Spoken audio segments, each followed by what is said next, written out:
അപ്പൊ ഗൈസ് ഇപ്പോഴെന്ന് വെച്ചാൽ ബാലന്റെ കടയിൽ നേരെ നമ്മള് ഇവിടെ പോക്കർക്കാന്റെ കടയിൽ വന്നിട്ട് പിള്ളേർക്ക് ഐസ് വേണം നടത്തി. പക്ഷെ പോക്കർക്കാനില്ല, വെയിറ്റ് ചെയ്യുന്നു വരട്ടെ. അപ്പൊ എന്ന് വെച്ചാൽ നമ്മള് നിരാഹാര സമരം തുടങ്ങിയിട്ടാ. കാരണം ഇത് ചങ്ങായി ഇതുവരെ വരുന്നില്ല. പോക്കർക്കാൻ എത്തിയട്ടാ, കുറെ നേരം ചങ്ങായി വെയിറ്റ് ചെയ്യുന്നു. എന്നാല് കപ്പ് ഉണ്ടാവില്ലേ 10-ന്റെ?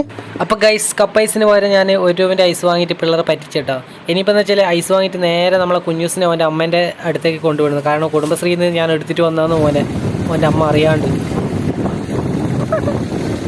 നമ്മൾ തിരിച്ചു വരുന്നവരെ കുഞ്ഞൂസിന്റെ വണ്ടിയിൽ, അതായത് സൈക്കിള് അനാഥനായിട്ട് ആടെ ഇരിക്കുന്നുണ്ടായിരുന്നു. പിന്നെ അതുപോലെ തന്നെ ഉള്ള ഐസ് ഇവര് രണ്ടാളും ഷെയർ ചെയ്തെടുത്ത് ഇനിയിപ്പോൾ കുഞ്ഞൂസിനെ അവന്റെ അമ്മേന്റെ അടുത്ത് കുടുംബശ്രീയിൽ ആടെ ആക്കണം. അതോടുകൂടി എന്റെ ഉത്തരവാദിത്തം കഴിഞ്ഞു കേട്ടോ.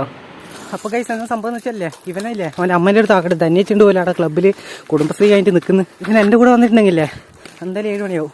എന്നാൽ ശരി കേട്ടാ, ബൈ. അപ്പോൾ ആടെ ആക്കിയിട്ടുണ്ട് കേട്ടോ.